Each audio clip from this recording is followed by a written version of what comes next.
Hello, and welcome to Sage Wisdom Community Presents Anna Seraffine.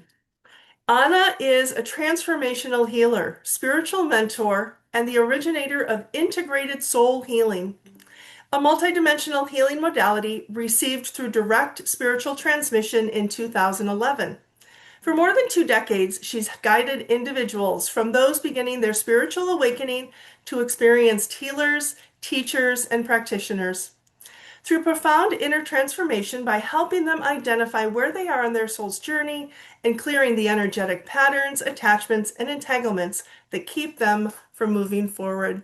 Anna, I'm so excited that you're here. Thank you for joining us today. I am just super eager to hear about your story, how you got started doing what you're doing, where you're at now, and we'll go from there. So please let us know. Thank you so much. I'm so happy to be here and in this like really beautiful community that you've curated, and I feel like it's just a really lovely, lovely space. So first I just want to acknowledge that and thank you for creating such a beautiful space for Thank us. you. So I want to say that first. So yeah, oh gosh, so much to talk about. Um, I'll introduce myself a little bit about where I'm from and the journey I've been on. I'm Okay. originally from New York City. I'm a real New Yorker, born and raised. Um, the real thing. I currently am in Spain. I've been in Spain for the last 12 years. And I'm someone who, like people talk about their spiritual awakenings. I didn't really have one because it was always a part of me, like my entire life. My mother told me a story once that when I was about like 3 years old, I was talking to her about when we lived in Paris. And she's like, Anna, we've never lived in Paris. And I said, no, no, no, before. So I knew about past lives when I was a child. Hmm. I would talk to the trees and the fairies and the spirits when I was 3 years old. So like it's always been like that. And I was the little girl who would go and sit next to the outcasts at school to make them feel better. So yeah, that's kind of the and my mother was like super, super psychic. And she grew up in a haunted house, Hmm. a real haunted house, because her grandmother was the town witch. And that was interesting. So yeah. So all of like talking about like ghosts and spiritual stuff. My mother always had like spiritual books in the house, and Carl Jung and all of that. So all of that was like normal for me. And so spirituality was always something that was just present in my life. But it wasn't until about 2003 when I decided to pursue it in a more disciplined way.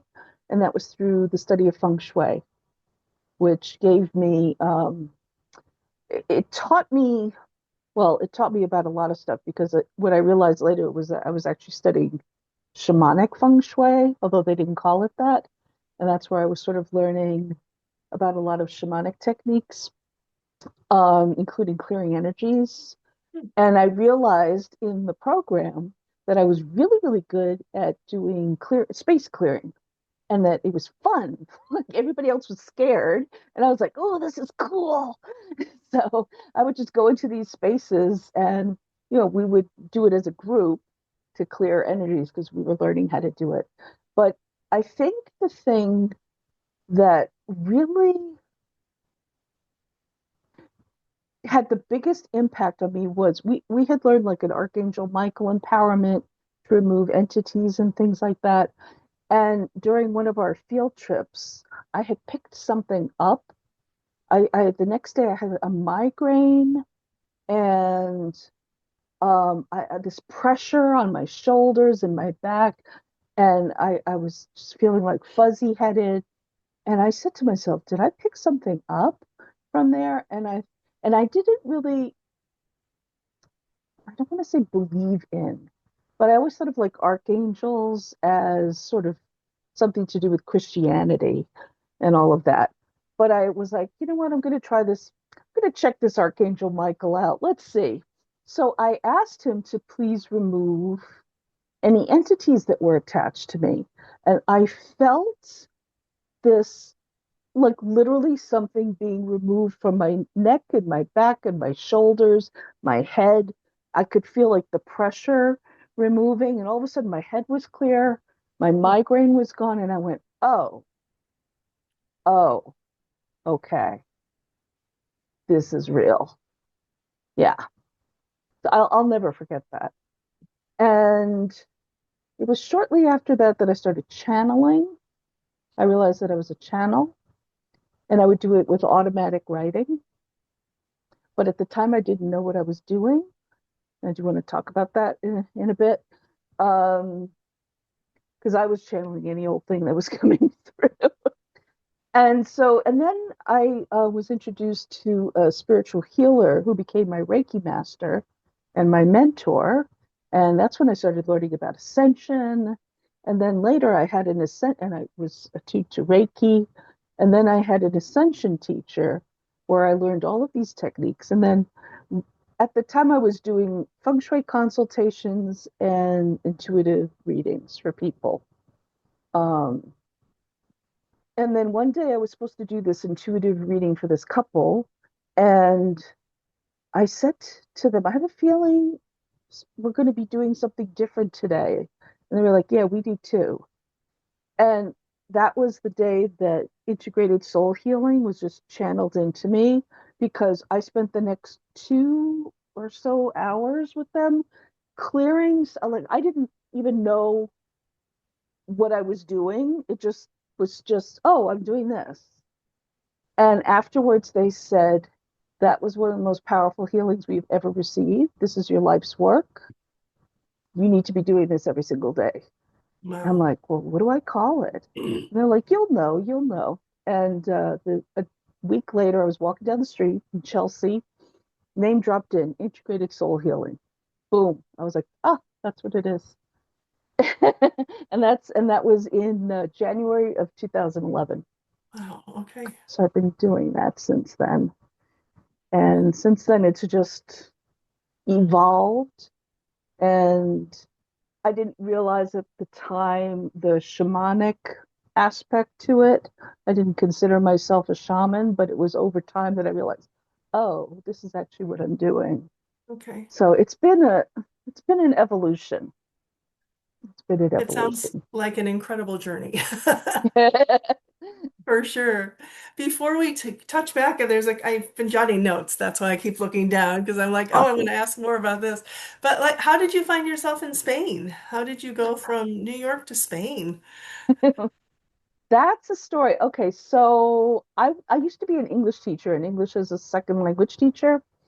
And back in the early 90s, I we had a lot of students from Spain because they were getting ready for the Barcelona Olympics in Hmm. 92, as well as the Seville Expo. And I applied for a job in Spain because I was obsessed. I was like, I have to go to Spain. I have to go to Spain. I had this image of me like flamenco, and I loved the people. I loved my Spanish students. I just loved their energy. So I applied for this job in Spain, in Madrid, and they wrote to me. The school wrote to me and said, oh, we're closing that school, but we need people in Korea. I was like, Korea, Spain. And at the time, no one went to Korea. However, they offered me this fabulous package. And so I went there, and my life went on this very different trajectory. So Spain was on the back burner. But I always felt a deep connection to the Mediterranean because I'm half Greek. And I just I just felt this longing to be in the Mediterranean. And then it's kind of an emotional story. In 2013, my father died after a long battle with Parkinson's. And then 4 months later, one of my best friends committed suicide. Hmm. Her name was Josephine. And 2 weeks after she died, I suddenly have this download. You have to go to Spain. You have to go to Barcelona.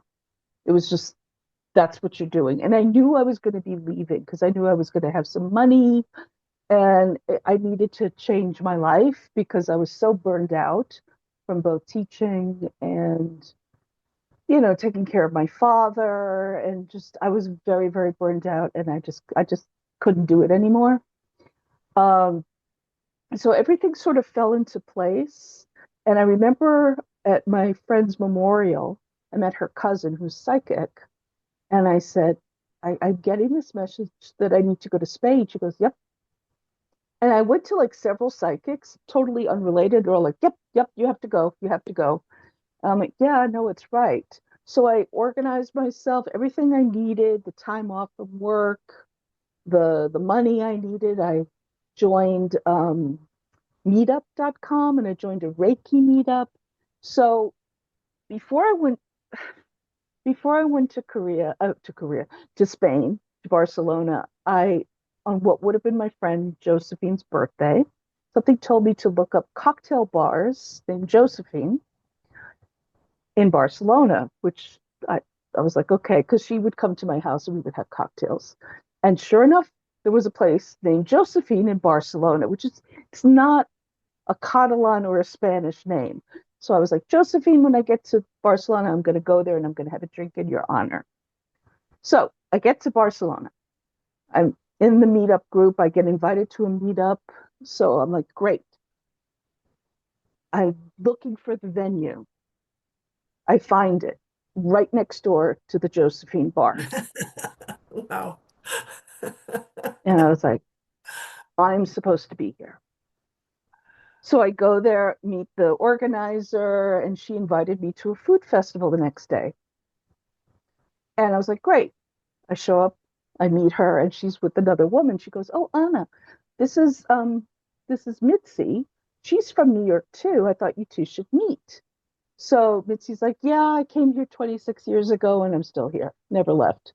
And so she and I are talking, and like, "Oh, I went to Hunter High School. I went to Hunter College." Like we're comparing things. And then she was saying she had a friend who committed suicide. Yeah, I said, "Yeah, I did too." And then she said, "What was your friend's name?" And I said, "Josephine." And then she slams the table and goes, "Porpora, Josephine Porpora." I was like, "How do you know her name?" And she goes, "That was my friend who committed suicide. And she was my Wow. roommate here in Barcelona 20 years ago." No. Wow. I tell people that story, they get chills. Yeah. And Josephine was there with us. And I was like, I've been so guided. Like, I am where I'm supposed to be. It's incredible. It's incredible when we listen, right? When we get those messages and we actually act on them. That's incredible. Wow. Oh, so how has being in Spain, I don't know, amplified your journey or your work? How, like, what's the point of you being in, you know what I mean? Like, tell us more. I want to know it all. It has been the most wonderful and most painful 12 years of my life. It's been really hard, but also I have to write a book about this. Hmm. And it's very important, but I know that I can't write it until I leave here. Because this is not my forever home. Um, Being here has challenged me in so many ways, including like running out of money, being on the verge of homelessness. I was suicidal in 2016. Um, Yet at the same time, it was like an ego death. I went through this whole process of like being rejected here and there, and it was the most awful time of my life that I can remember. And I had everything just stripped away. And I remember feeling like I was made out of iron. Hmm. Like I was like, oh, I'm like literally indestructible. Like the only thing that could destroy me is if I choose to go. And I was going to. And I'll never forget because I was just so fed up. I was so angry. I was like, this is not how it was supposed to be. This is not because I really. had been getting messages and guidance that, oh, you're going to go to Spain and get everything you want. And it wasn't like that at all. At all. It's been an ego death. So I remember I was going to walk into the sea one evening. It was a beautiful evening in Malaga. And all of a sudden, I looked around and I saw children playing in the water, people in love walking around hand in hand.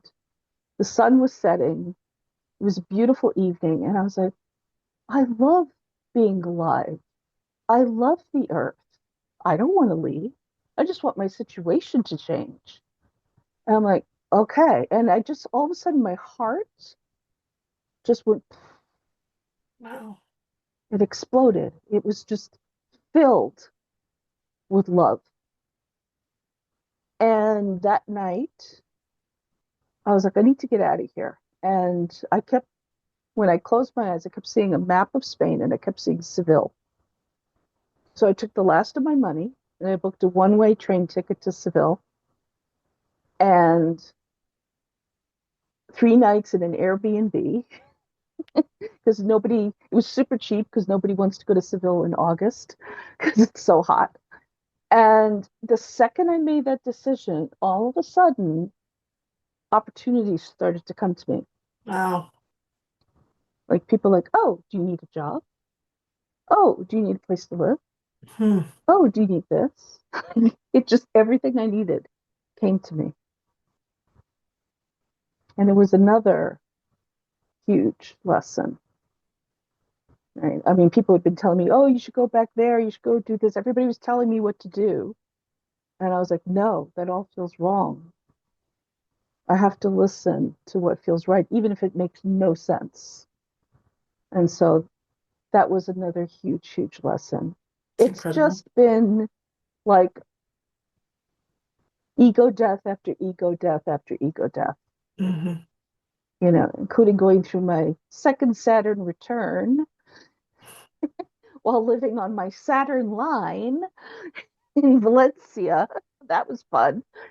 But at the same time, I've had moments of such pure joy and soul growth that I don't regret anything. I don't regret any of it. I mean, I've had the most amazing experiences being here. It sounds like such an incredible hero's journey, right? Or heroine's journey, I should say. And isn't that the way that at the moment that things feel like you're at the absolute bleakest, when you surrender, when you open yourself to possibility, so Yep, many new things come in, new opportunities. Yeah. absolutely. Wow. And then the last like 2 years, I've been nomadic, like really nomadic. And yet my soul yearns for home, Mm, right? And it's funny because Spain is the only place where I've ever felt at home, but home has eluded me here, which is interesting. Yeah, very interesting. Yeah. yeah, that whole theme. It's very Odyssey, really. It really is. It really is. Um, so what's happened in the last few years is tremendous inner work to clear out old stuff from myself, like Hmm. tremendous, like to clear out old trauma. We're talking about past life and early childhood and everything. And right now, I just feel like I'm in a state of just presence.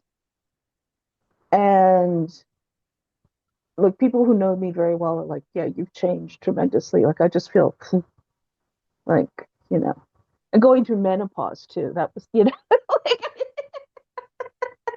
For sure. I mean, talk about stripping away the things you don't need, right? Like it's time to let it go. Yeah. Scorpio, I just decided to like do it all, All at once. just do it all at once. Pick yourself up, relocate yourself, go through, you know, ego deaths, go through menopause, go through your second Saturn return, do it all on your Saturn line. Like, wee! It's such a Scorpio thing to do. So how do you find, for lack of a better way of saying it, the strength and or the I don't know, motivation to stay centered when so much is happening? Like, what do you do? How do you do that? I actually think that that's a big part of why I've gone through what I've gone through is to Mm-hmm. help other people to navigate the storms that we're going through.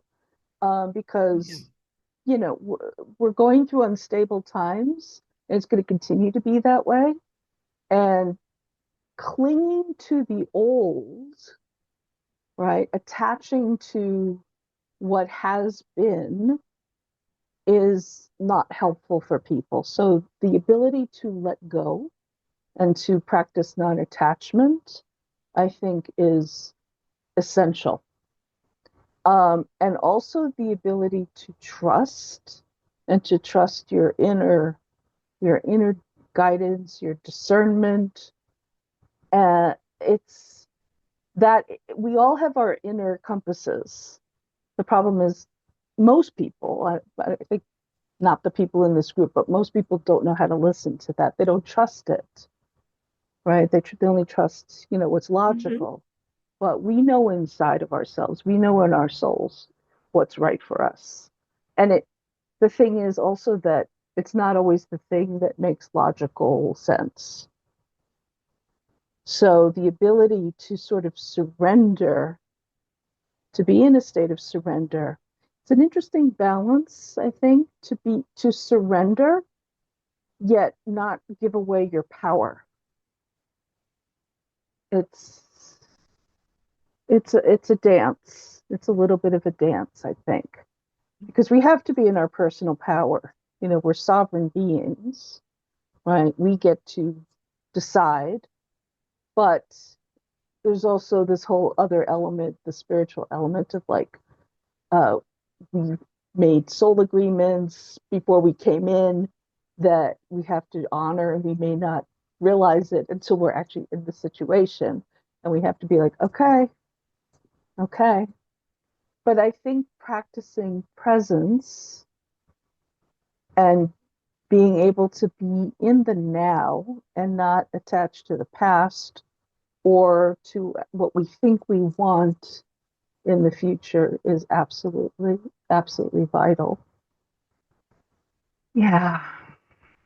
So how does discernment play into this? It's a word that I've heard you use a few times now, and can you just expound on that a little bit? Sure. Um, when I was studying with one of my teachers, I really give him credit because going back to like when I started to channel, um, I was channeling any old thing that came through, right? I didn't know. I feel like I was kind of stupid actually. I didn't know like, oh, I have to have boundaries and I get to like I have to be able to decide if this is a being of light or if it's Mm, something, imitating things. So with discernment, it's a quality that I think we all have and we all need to develop. And it's connected to that whole concept of the inner compass, right? Where we just the more you cultivate this, the more you know when something is truth or a lie. Because the dark forces, for lack of a better word, they lie. And they're really good at like imitating things and so on, right? Or just, and this also goes to, people in your life, right? Knowing if somebody's toxic or not, right? Even if they present a nice face, they seem really nice, being able to be like, something feels off. Even though they're saying everything right, they're doing everything right. There's this, my energy feels a little funny. I feel like recoiling. I'm having trouble looking at the person. That's all indicators hmm for us, right? So, like, if we read something that is supposed to be spiritual, but we kind of go, ooh, no, that's not for me. Or if we watch like one of these, spiritual influencers, right? And like, there's one. recently, I'm not going to say the name, but this one doctor who's, been charged with manslaughter. And people would send me videos of this guy, and I would be like, yeah, I don't really feel like watching this. I didn't really attach much to it, but I just was like, no, he's not for me. And even like people that we admire can change, right? So there could be somebody that we followed, we really thought was really great. And I was thinking about one of those actually recently today, someone I really, really admired and followed and liked their work. And now it feels a Mhm. little off. Mhm. Like, no, I don't need to, I don't need to watch any more of these videos. I just think it's super, super important. And also, whenever we're doing spiritual work, we're opening ourselves up, we're opening up our energy. And so we have to be really, really careful about what we're going to allow in. So Mhm. that includes like if somebody's doing a intuitive reading for you, right? Um, if someone is doing any kind of energy work on you, anything where somebody's getting access to your energy, you want to make sure that that person is aligned and coming from the right place and also right for you because It's a what's right very for good one point. person, you Hmm. know, yeah, it could be Sure. like you work with somebody that you love and you recommend that person to me, and I mean, they're not really right for me, which is, it's fine. But also sometimes it's, like I used to go to this spiritual center in New York for all these events and things, and this woman came up to me. I saw her there a lot, and she starts like reading me, like saying, "Oh, I see this around you." She starts to, and Mm. I was like, "Whoa!" Like Right. I did not give you permission to access my psychic field. Like, no. So all of those things, I think we have to really, really have very firm boundaries, energetically, spiritually, psychic, all of these ways. Um, and I always say, like, we should be the bouncer at the door of our own energy. That's great. I love that. Yes. Yeah, for Like, sure. we get to decide. Oh, yeah, you can come in. No, sorry. Right. Yeah. And that's our right. Hmm. It's our right. It's also I think it's like our duty to I think ourselves, so. It's a really. necessity. Yeah. Hmm. Yeah. For Yeah. sure. And especially now that we know better, right? Like maybe for years we didn't, but now we know. And so it is truly for our own well-being as well as the other person's.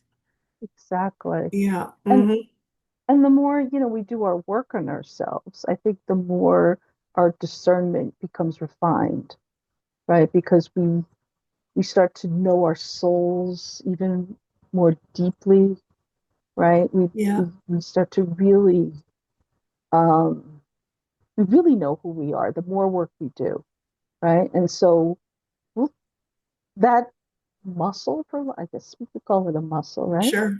Why Yep. not? Hmm. It gets exercise and it becomes very finely tuned, I think, right? So the more work we do on ourselves and including like our psychological work, which I think is extremely important. Yeah. Yeah. So a couple of things. One is like and from your point of view, how would one know that they need to have work done or that there's something going on that they need to look outside of themselves? Like so many of us have these awarenesses for ourselves and we do our own work and we, work on our energy and so forth. But like sometimes it's necessary to work with another practitioner. From your point of view, how does one discern that? And then Yeah. how does one choose the right person or Okay. know if somebody is a right fit or not? That's a really great question. So some signs that there's something that needs clearing is if you a sudden mood swing, Okay. like sudden like shifts in mood, like sudden anger, or another one, a really, really important one, is a sudden wave of despair coming over you. Mm. I've both experienced this and had clients who had this experience. where all of a sudden they just feel like life is hopeless, or there's just like a the woman that I mentioned when I was talking about my friend Josephine's former roommate, the one I met in Barcelona. I actually lived with her for a little while. She had this happen to her. She had all of a sudden she like her mood, like she just became like another person. And she was really angry and cranky and snapping at people. She goes, I don't know why I feel this way. I was like, oh, you need a clearing. She goes, please clear away. So I did. So things like that Okay. are really very, very good indicators. Headaches, migraines, um, that's a big one. Um, Sudden runs of bad luck, uh, illnesses, um, when suddenly people starting to attack you with words or in some Mm-hmm. way, right? Aggressiveness of some sort. Yeah. Yes, yes. Um, but it can also be more subtle. Those are the more obvious things, but it could also be more subtle. Again, there's that discernment when like you just feel like something's off. And sometimes you can't quite put your finger on it, but you just know like you're not like maybe you're feeling a little disconnected from spirit. Mm-hmm. That's one. Or you just feel kind of listless. Um, like even I mean, I'm a shamanic exorcist. That's one of the things I do, right? And I don't shy away from that word. So people are like, oh, you should use that word. It's like, well, I use that word. But I know when I need somebody else to help me. Sometimes because we all have blind spots. Mm-hmm. We all have blind spots, and so like I have a couple of friends who are healers who I go to. I'm like, something's off. Can you check me? And they'll check me. They're like, yep, you've got something. And then, and vice versa. Like I did an exorcism for a friend of mine recently, and we found all these things. I personally think everybody needs to do this because we're carrying stuff, most of us, I think most people are carrying things that they have no idea about, that they've inherited through their bloodlines, right? Or things that we've been carrying since we were kids, all kinds of experiences. I have yet to meet somebody who doesn't have anything, Yeah. which is not to scare anybody because it can be cleared. Like all this, because we're sovereign beings, right? All the stuff Yeah. can go, all of it. And in terms of like choosing the right practitioner, well, we have to do our homework. I mean, I think that's one thing. Like, make sure you get somebody who has testimonials or Mm. recommendations from friends.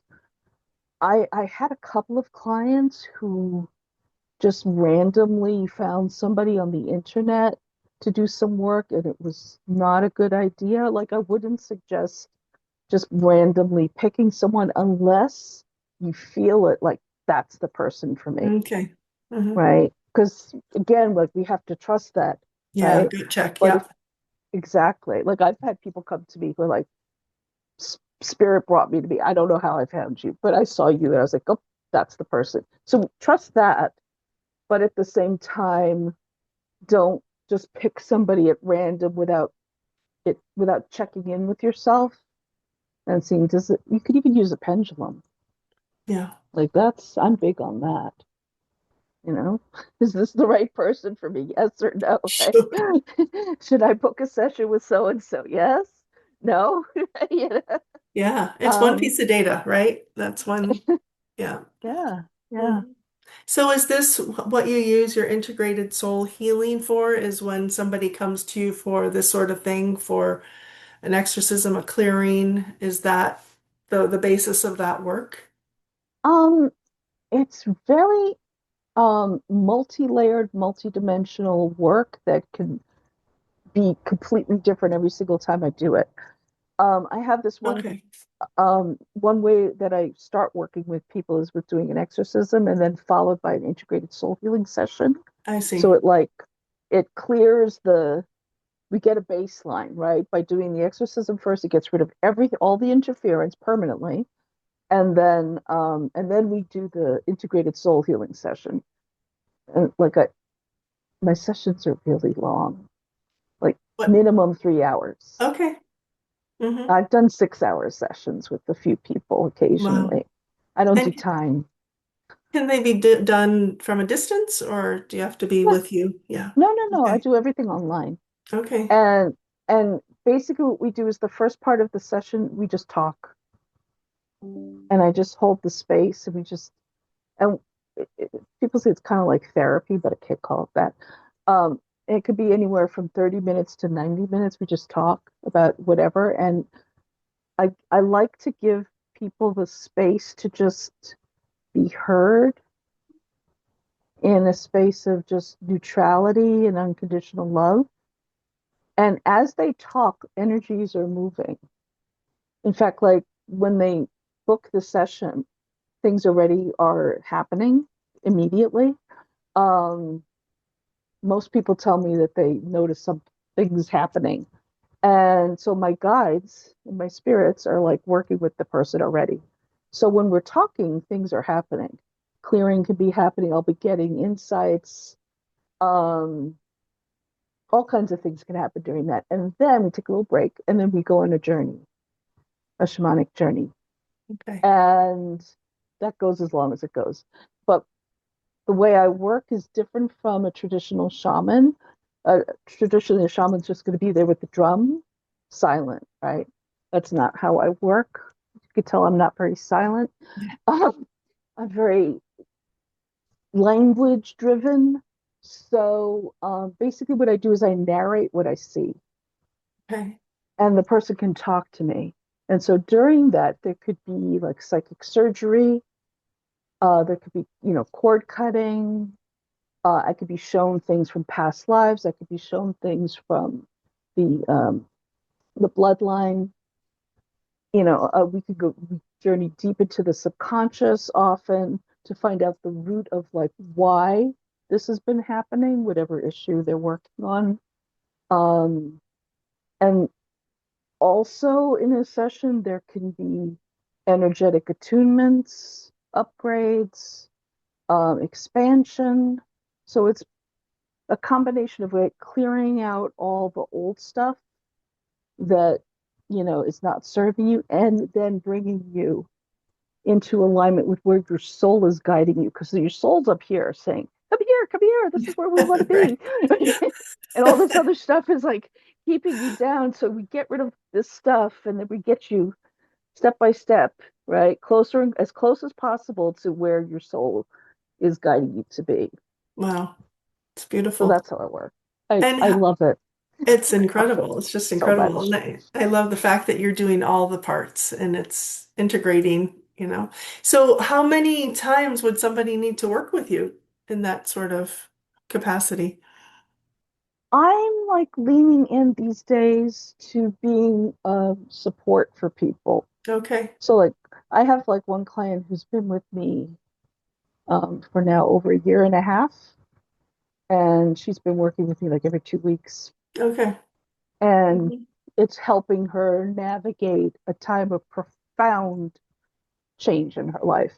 Hmm. So, and someone else has been with me almost that amount of time. Other people are like, oh, I just want to work on one thing and, you know, book a, do a package of 5 sessions, 3 sessions, whatever. So it kind of depends, but I'm really enjoying establishing a relationship with people so that and offering ongoing support, because Hmm. when I get to know the person, I can be like, oh, there's something off here.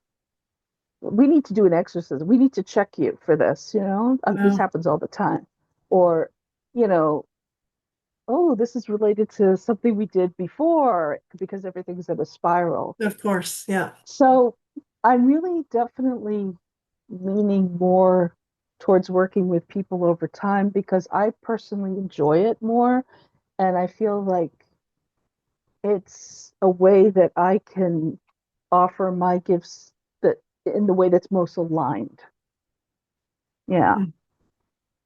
So I'm thinking So, about all kinds of ways of changing things. right. And I mean, I think that's, as much as the people we work with are shifting, we're shifting too. And so we also have to kind of keep up with our own journey and the ways that we're growing as well. So it's beautiful that you can do that. You have the flexibility.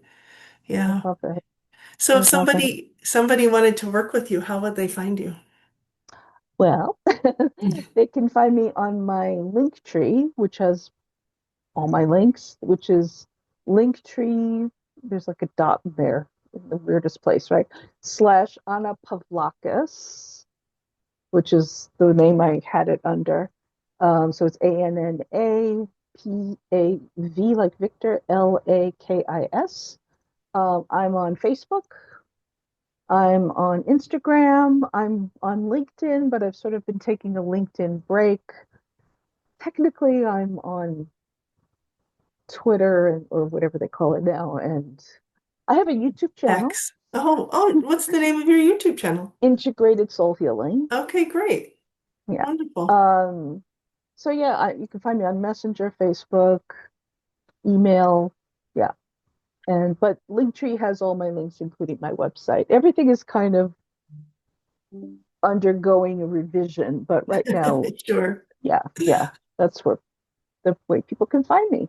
That's wonderful. I cannot thank you enough for joining us today. You and I could obviously talk for hours, and I look forward to our next conversation and to see what Oh, can I talk about the offer for your after group after. after? Okay. Okay. Okay. So, but yeah, let's stay in touch, and I can't wait to see what your future brings. All right.